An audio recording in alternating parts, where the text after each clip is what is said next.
हाय बच्चों and welcome back to explore interesting. तो यार इस वीडियो के साथ हम एक न्यू प्लेलिस्ट को स्टार्ट करने वाले हैं। तो इस चैप्टर का नाम इस पूरे टॉपिक का नाम होने वाला है work, energy and power, right.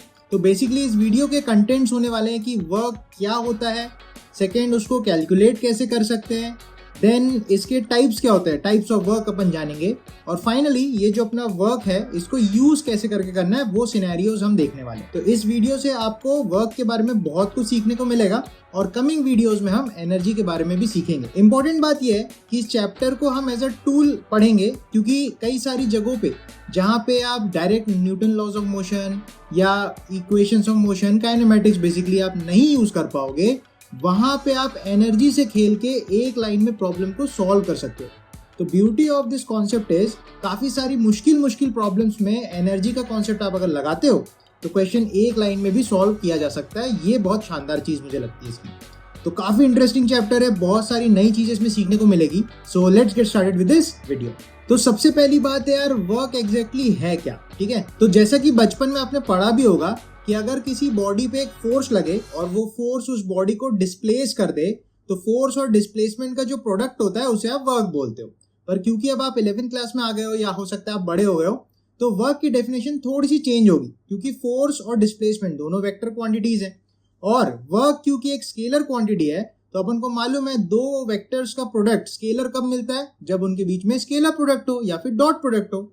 तो वर्क डन जो है वो डॉट प्रोडक्ट है फोर्स और डिस्प्लेसमेंट का। तो डॉट प्रोडक्ट में हमको मालूम है अगर दो वेक्टर्स का डॉट प्रोडक्ट हो, जैसे ए डॉट बी, तो उसको लिखते हैं ए बी कॉस थीटा। उसी तरीके से फोर्स और डिस्प्लेसमेंट का डॉट प्रोडक्ट होगा तो आप लिखोगे एफ एस कॉस थीटा। तो बेसिक लेवल पे वर्क डन आपको ऐसे ध्यान रखना है, work done is the product of force and displacement and angle between them. Next इसके अंदर ना दो बातें हो सकती हैं। एक बात ये कि हमारा फोर्स अगर कांस्टेंट है और डिस्प्लेसमेंट भी फिक्स्ड है, तो उसके लिए वर्क डन निकाला जा सकता है सिंपली ये फॉर्मूला लगा के, या फिर फोर्स वेरिएबल हो सकता है, जैसे हमने पहले भी काइनेमेटिक्स और एनएलएम में देख रखा है। तो फोर्स अगर वेरिएबल हो तो हमको इंटीग्रेशन का रास्ता लेना पड़ेगा। तो उस केस में अगर जैसे हम सोचें, तो सपोज हमारे पास एक एम मास का ब्लॉक है, उसमें अपन ने क्या किया, एफ फोर्स लगाया। तो इस फोर्स के लगाने से हो सकता है इसका डिस्प्लेसमेंट हो, परंतु अगर ये फोर्स वेरिएबल है तो इस फोर्स का जो लगने का रेट है वो बदल सकता है, हो सकता है टाइम के साथ चेंज हो रहा हो, पोजिशन के साथ चेंज हो रहा हो, वो सब केसेस भी अपन डील करेंगे। लेकिन फिलहाल के लिए आप समझो अगर ये फोर्स वेरिएबल है तो हम क्या करते हैं, इसके छोटे से डिस्प्लेसमेंट, सपोज dx के लिए हम छोटा सा वर्क डन लिखते हैं। तो जैसे इस केस में आप छोटा सा वर्क डन dw लिख सकते हो, तो उसको आप लिख सकते हो force into displacement into cos, यहाँ पे 0 है, और अगर आप इसको इंटीग्रेट कर लो दोनों तरफ तो आपको टोटल वर्क डन मिल जाएगा। तो इन जनरल इसको ऐसे याद रखना है, अगर आपको वर्क डन निकालना है तो उसको आप याद रख लो एफ डॉट dr हम बोल सकते हैं छोटा सा डिस्प्लेसमेंट वेक्टर, ठीक है। अब डिस्प्लेसमेंट एक्स वाई और जेड में भी हो सकता है। तो इन जनरल आप ये भी ध्यान रखो कि जो आपका dr वेक्टर है, छोटा सा डिस्प्लेसमेंट जो है वो x में भी हो सकता है, y में भी हो सकता है या z में भी हो सकता है। तो उसको इन जनरल हम ऐसे लिख सकते हैं dx i cap plus dy j cap and dz k cap. तो हो सकता है ये चीज आपको अभी तो बहुत ज्यादा क्लियर नहीं होगी कि ऐसा क्यों ले रहे हैं, पर आगे जाके आपको ये चीज समझ में आएगी। तो ये बेसिक डेफिनेशन हो गई वर्क की। अब आता है टाइप्स ऑफ वर्क की, भाई वर्क कितने प्रकार के होता है, उसको कैसे निकाला जा सकता है। तो यहाँ पे मैं आपको एक बढ़िया से एग्जांपल से ये समझाना चाहूंगा कि अलग अलग फोर्सेस का वर्क निकालते कैसे हैं, और वर्क के टाइप्स भी यहीं से अपन को समझ में आएंगे। तो इस केस में सपोज एक 10 किलो का ब्लॉक है, जैसे कि आप देख सकते हो, उस ब्लॉक को एक 50 न्यूटन का फोर्स लगा के हम मूव कराना चाह रहे हैं, ठीक है। तो सबसे पहला काम होगा इस बॉडी की एफबीडी बनाना, राइट। तो एफबीडी में आप देखो 10 किलो है तो 100 न्यूटन इसका वेट हो जाएगा नीचे, देन एक नॉर्मल रिएक्शन लग जाएगी ऊपर। इसके अलावा जो फोर्स है, इस फोर्स के अपन दो कंपोनेंट भी सोच सकते हैं, एक हॉरिजॉन्टल कंपोनेंट, एक वर्टिकल कंपोनेंट। तो आई होप आप लोग काफी स्मार्ट हो। तो यहाँ पे एक चीज आपको याद होगी, अगर ये 50 है और ये एंगल 37 है तो बेस अपना 40 हो जाता था और परपेंडिकुलर अपना 30 हो जाता था, 3 4 5 वाला ट्राइंगल। तो उसी हिसाब से आप सोच सकते हो ये वाला 40 न्यूटन हो जाएगा और ऊपर वाला 30 न्यूटन हो जाएगा। तो इस फोर्स के हमने कंपोनेंट्स कर दिए, राइट। इसके अलावा अपन को फ्रिक्शन भी लगाना है। अब सपोज ये ब्लॉक आगे जाएगा तो फ्रिक्शन पीछे लगेगा। अब फ्रिक्शन का जब भी क्वेश्चन आए या क्वेश्चन में जब भी फ्रिक्शन हो तो अपना पहला काम होता है कि भैया एफ मैक्स निकाल के आप रख लो। तो सबसे पहला काम आप करो, फ्रिक्शन निकालने से पहले नॉर्मल निकाल लो। तो आप देखोगे ऊपर n लग रहा है प्लस ऊपर 30 लग रहा है बराबर नीचे 100 लग रहा है। तो यहाँ से आपका नॉर्मल का वैल्यू 70 आ जाएगा सीधा। तो वंस आपका नॉर्मल आ गया, अब आप एफ मैक्स निकाल सकते हो।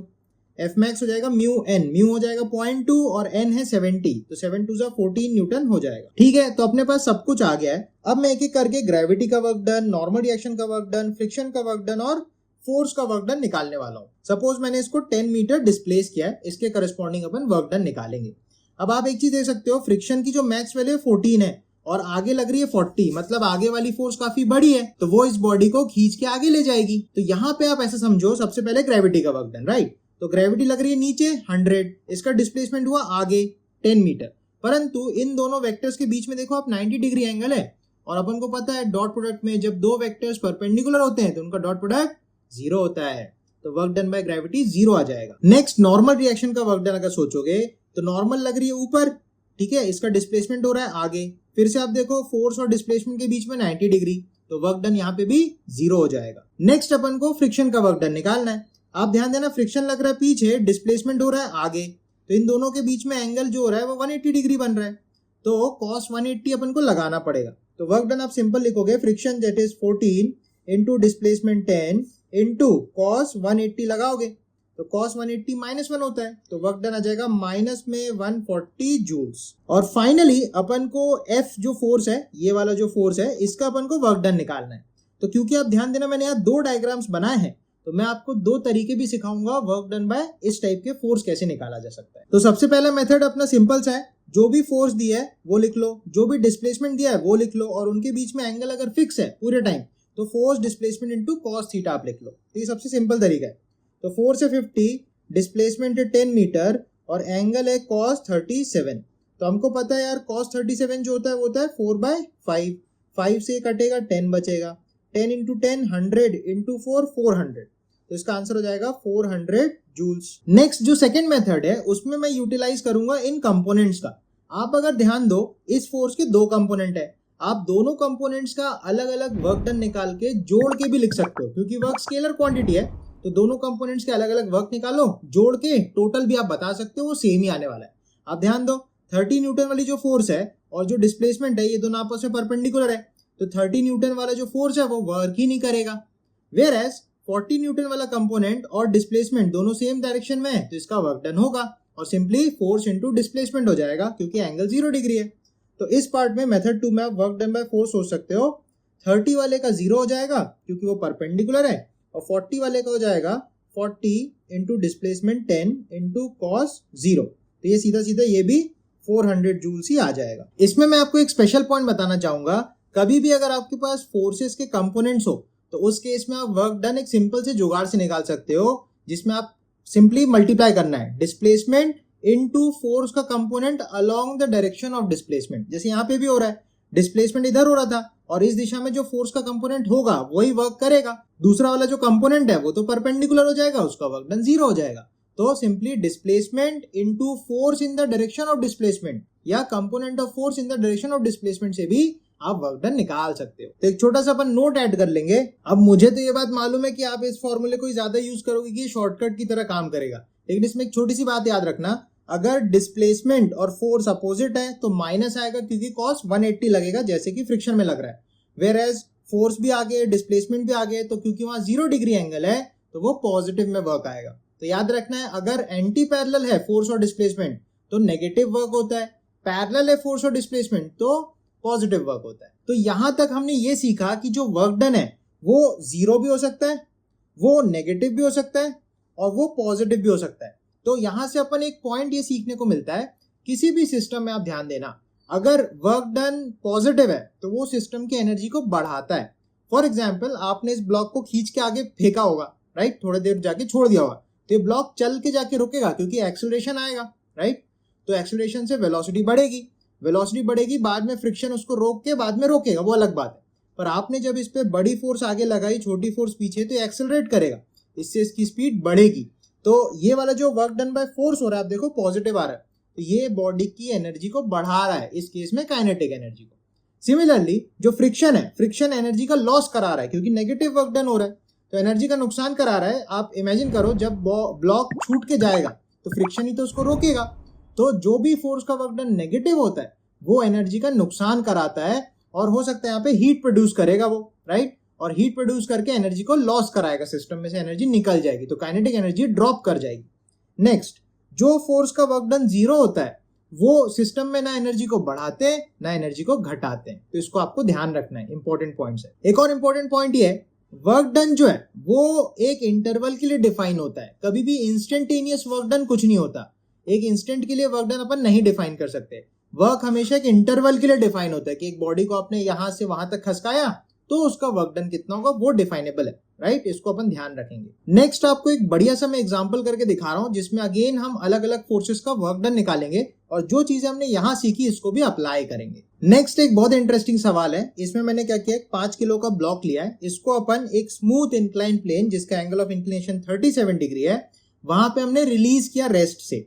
तो क्वेश्चन ये है, जब ये 20 मीटर डाउन द इंक्लाइन आएगा, ठीक है, तो इसमें वर्क डन बाय ग्रेविटी बतानी है, work done by normal reaction आपको बतानी है, ठीक है। तो आपको ये करना है, इस वीडियो को यहीं पे पॉज करना है कुछ टाइम के लिए, इसको ट्राई करना है और फिर वापस आके आपको चेक करना है कि आप सही सोच रहे हैं कि नहीं। इस तरीके से आप ठीक से इसको सीख पाओगे। ओके,